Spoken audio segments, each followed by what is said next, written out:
जय हिंद, वंदे मातरम। स्वागत है आप सभी का आपके अपने YouTube चैनल जी के GS के भंडारा पर। आप सभी लोगों के लिए रेलवे के साइंस के अति महत्वपूर्ण प्रश्नों का प्रैक्टिस सेट लेकर के आया हूँ। अगर आपने रेलवे में किसी भी फॉर्म भरा है और आप उसकी तैयारी कर रहे हैं तो साइंस आपके लिए सबसे ज़्यादा ज़रूरी है। तो आज के इस वीडियो में साइंस के अति महत्वपूर्ण 40 प्रश्न कराने वाला हूं जो आपके एग्जाम के लिए सबसे ज़्यादा महत्वपूर्ण, और लगातार मैं आपको साइंस के प्रैक्टिस सेट करवा रहा हूं जो आपके एग्जाम के लिए तो महत्वपूर्ण, और प्ले लिस्ट मैंने बना रखी है तो उस प्ले लिस्ट को भी आप लोग देख लीजिए। अगर आप पहली बार चैनल पर विजिट कर रहे हैं तो चैनल को आप लोग है जरूर सब्सक्राइब कर लीजिएगा, और वीडियो को शुरू से लेकर के एंड तक आप लोग है फुल वॉच करते रहिए। लगातार आप लोगों के लिए मेहनत कर रहा हूँ, बस आप लोग सपोर्ट करते रहिएगा। चैनल को सब्सक्राइब कर लीजिएगा और वीडियो को अपने दोस्तों के पास से ज़्यादा शेयर कर दीजिएगा। तो चलिए फिर शुरू करते हैं। तो पहला प्रश्न आ जाता है कि रबड़ के संश्लेषण में निम्न का प्रयोग किया जाता है। तो बताओ किसका प्रयोग करते हैं रबड़ के संश्लेषण में। तो इसमें प्रयोग किया जाता है आइसोप्रीन का। एक का बी ऑप्शन राइट आंसर हो जाएगा। दूसरा प्रश्न है आपके सामने कि सोने के आभूषण बनाते समय इनमें मिलाया जाता है। तो बताओ क्या मिलाया जाता है। तो सोने के आभूषण बनाते समय इनमें तांबा मिलाया जाता है, यानी दो का ए ऑप्शन है वो राइट आंसर हो जाएगा। तीसरा प्रश्न आ जाता है आपके सामने कि नायलॉन बनाने में प्रयुक्त कच्चा पदार्थ है। तो बताओ कौन सा पदार्थ का प्रयोग करते हैं जिससे नायलॉन बन जाता है। तीन का राइट आंसर। तो एसिटिक अम्ल का प्रयोग किया जाता है। तीन का बी ऑप्शन है वो राइट आंसर हो जाएगा। चौथा प्रश्न आपके सामने के मोमबत्ती का जलना। तो मोमबत्ती का जलना ये कौन सा परिवर्तन है। तो मोमबत्ती का जलना यह एक रासायनिक परिवर्तन है। चार का ए ऑप्शन है वो राइट आंसर हो जाएगा।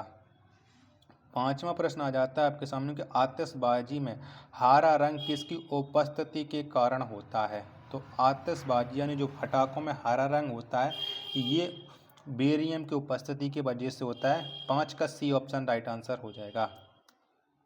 छठवां प्रश्न आ जाता है कपूर को किस विधि द्वारा शुद्ध किया जाता है। तो कपूर को कौन से विधि से शुद्ध करते हैं। तो ऊर्ध्वपातन विधि के द्वारा कपूर को शुद्ध किया जाता है। छः का ए ऑप्शन राइट आंसर हो जाएगा। सातवां प्रश्न है कि निम्न में कौन सी धातु सदैव मुक्त अवस्था में पाया जाता है। बताओ कौन सी धातु पाई जाती है। तो सदैव मुक्त अवस्था में पाई जाने वाली धातु है सोना। सात का ए ऑप्शन है वो राइट आंसर हो जाएगा। आठवां प्रश्न है आपके सामने कि पुराने तैल चित्रों के रंगों को फिर से उभारने के काम आता है। तो बताओ क्या काम आता है। तो इनको फिर से उभारने के काम में हाइड्रोजन परऑक्साइड आता है। आठ का बी ऑप्शन है वो राइट आंसर हो जाएगा। नौवां प्रश्न है आपके सामने कि निम्न में कौन सा तत्व सभी रंगीन यौगिक बनाता है। तो बताओ कौन सा तत्व बनाता है। तो क्रोमियम है ये सभी रंगीन यौगिक तत्व बनाता है, यानी नौ का ए ऑप्शन राइट आंसर हो जाएगा। दसवां प्रश्न है आपके सामने कि सबसे हल्का तत्व है। तो बताओ इन चारों में से सबसे हल्का तत्व। तो हाइड्रोजन ये सबसे हल्का तत्व है। दस का ए ऑप्शन राइट आंसर हो जाएगा। 11वां प्रश्न है कि सोना किस अम्ल में घुल जाता है। तो बताओ कौन से अम्ल में घुल जाता है। तो सोना ये अम्ल राज में घुल जाता है। 11 का सी ऑप्शन है वो राइट आंसर हो जाएगा। 12वां प्रश्न है आपके सामने कि दिया सलाई में प्रयुक्त होता है। तो बताओ किसका प्रयोग किया जाता है दिया सलाई में। तो इसमें लाल फास्फोरस का प्रयुक्त होता है। 12 का ए ऑप्शन है वो राइट आंसर हो जाएगा। 13वां प्रश्न है आपके सामने कि युद्ध में प्रयोग की जाने वाली गैस ल्यूनासाइट बनाई जाती है। तो ये किसकी बनाई जाती है। तो ये गैस बनाई जाती है एसिटिलीन से, यानी 13 का सी ऑप्शन राइट आंसर हो जाएगा। अगर आपको ये वीडियो पसंद आ रही हो तो प्लीज़ वीडियो को लाइक करें, और चैनल को अभी तक आप लोगों ने सब्सक्राइब नहीं कर रखा होगा तो चैनल को आप लोग ज़रूर सब्सक्राइब कर लीजिएगा। चलेगा। प्रश्न संख्या 14 आ जाता है आपके सामने कि लार में पाया जाने वाला एंजाइम जो कि स्टार्च को ग्लूकोज में परिवर्तित करता है। तो लार में कौन सा एंजाइम पाया जाता है ये आपको बताना है। तो लार में पाया जाता है माल्टेस। क्या माल्टेस, उसे टाइलिन होता है। टाइलिन यहाँ पर दिया नहीं ऑप्शन, तो माल्टेस भी इसका राइट आंसर हो जाएगा। 14 का ऑप्शन संख्या ए। 15वां प्रश्न है आपके सामने कि पेट्रोल में विषैला मिश्रित पदार्थ है तो कौन सा है? तो पेट्रोल में विषैला मिश्रित पदार्थ ये टेट्रा एथिल लेड है। 15 का बी ऑप्शन राइट आंसर हो जाएगा। 16वां प्रश्न है आपके सामने कि शुष्क धुलाई के काम आता है तो बताओ कौन आता है? तो शुष्क धुलाई के काम आता है बेंजीन। 16 का बी ऑप्शन राइट आंसर हो जाएगा। 17वां प्रश्न है आपके सामने कि दवा बनाने के काम आता है तो बताओ कौन सा अम्ल आता है दवा बनाने के? तो दवा बनाने के काम आता है बेंजोइक अम्ल। 17 का ए ऑप्शन राइट आंसर हो जाएगा। 18वां प्रश्न है आपके सामने कि सबसे अधिक संख्या में किस तत्व के यौगिक हैं तो बताओ कौन से तत्व के यौगिक हैं? तो सबसे अधिक संख्या में ये हैं कार्बन की यौगिक, यानी 18 का सी ऑप्शन राइट आंसर हो जाएगा। 19वां प्रश्न है आपके सामने कि हैबर विधि से अमोनिया के निर्धारण में निम्न उत्प्रेरक प्रयोग में लाया जाता है तो कौन सा उत्प्रेरक प्रयोग में लाया जाता है? तो ये लोहा लाया जाता है। 19 का ए ऑप्शन राइट आंसर हो जाएगा। 20वां प्रश्न है आपके सामने नीला स्याही बनाने में प्रयोग किया जाता है तो बताओ किसका प्रयोग किया जाता है? 20 का आंसर आपको देना है। तो नीला स्याही बनाने में फेरस सल्फेट का प्रयोग किया जाता है। 20 का बी ऑप्शन है वो राइट आंसर हो जाएगा। 21वां प्रश्न है आपके सामने कि रेयान रेसे तैयार किए जाते हैं तो किससे तैयार किए जाते हैं? तो रेयान जो रेसे हैं ये सेलुलोज से तैयार किए जाते हैं। 21 का ए ऑप्शन है वो करेक्ट आंसर हो जाएगा। 22वां प्रश्न है आपके सामने कि नाभिक का आकार है तो बताओ कैसा है? तो नाभिक का जो आकार है वो 10 की पावर माइनस के 15 मीटर है। 22 का डी ऑप्शन करेक्ट आंसर हो जाएगा।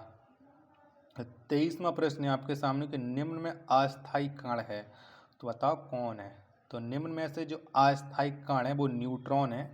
23 का सी ऑप्शन है वो राइट आंसर हो जाएगा। अगला प्रश्न प्रश्न संख्या 24 है कि किसी परमाणु के गुण निर्भर करते हैं तो बताओ किस पर निर्भर करते हैं? तो किसी परमाणु के जो गुण हैं ये इलेक्ट्रॉनिक संरचना पर निर्भर करते हैं। 24 का डी ऑप्शन राइट आंसर हो जाएगा। 25वां प्रश्न है आपके सामने किस विटामिन के जलीय विलयन का रंग गुलाबी होता है तो कौन से विटामिन का होता है? तो ये विटामिन B12 का होता है। 25 का बी ऑप्शन राइट आंसर हो जाएगा। तो 26वां प्रश्न आ जाता है कि सबसे हल्की धातु है तो बताओ कौन सी है? 26 का राइट आंसर। तो सबसे हल्की जो धातु है वो लिथियम है। 26 का बी ऑप्शन करेक्ट आंसर हो जाएगा। चलिएगा अगला प्रश्न अब आपके सामने 27 में लेकर के आता हूँ। जब तक आप लोग वीडियो को लाइक कर दीजिएगा और चैनल को आप लोग सब्सक्राइब जरूर कर लीजिएगा। तो 27वां प्रश्न आपके लिए ये रहा, बसा बिले होते हैं तो बसा बिले किस में होते हैं? तो बसा जो बिले हैं ये कार्बन टेट्राक्लोराइड में होते हैं। 27 का बी ऑप्शन राइट आंसर हो जाएगा। 28वां प्रश्न है आपके सामने कि एस्प्रिन बनाई जाती है तो बताओ एस्प्रिन ये किससे बनाई जाती है? तो एस्प्रिन ये थैलिक अम्ल से बनाई जाती है। 28 का बी ऑप्शन है वो राइट आंसर हो जाएगा। 29वां प्रश्न है आपके सामने कि एस्प्रिन का रासायनिक नाम है तो बताओ क्या है? तो एस्प्रिन का जो रासायनिक नाम है वो है एसिटाइल सैलिसिलिक अम्ल। 29 का डी ऑप्शन करेक्ट आंसर हो जाएगा। 30वां प्रश्न है आपके सामने कि सबसे भारी धातु है तो बताओ कौन सी है? तो सबसे भारी जो धातु है वो ओस्मियम है। 30 का बी ऑप्शन करेक्ट आंसर हो जाएगा। 31वां प्रश्न है आपके सामने कि स्ट्रेप्टोमाइसिन की खोज करता है तो बताओ कौन है स्ट्रेप्टोमाइसिन की खोज करता है? तो इसकी खोज करता है वॉक्समैन। 31 का सी ऑप्शन राइट आंसर हो जाएगा। 32वां प्रश्न है कि जल का शुद्धिकरण किया जाता है तो बताओ किसके द्वारा जल का शुद्धिकरण किया जाता है?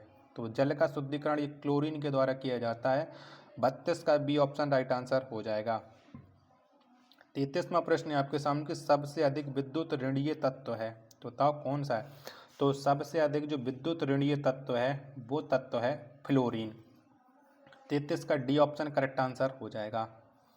34वां प्रश्न है कि राष्ट्रीय रासायनिक प्रयोगशाला स्थित है तो कहाँ पर स्थित है? तो जो राष्ट्रीय रासायनिक प्रयोगशाला है ये पूना में स्थित है। 34 का सी ऑप्शन राइट आंसर हो जाएगा।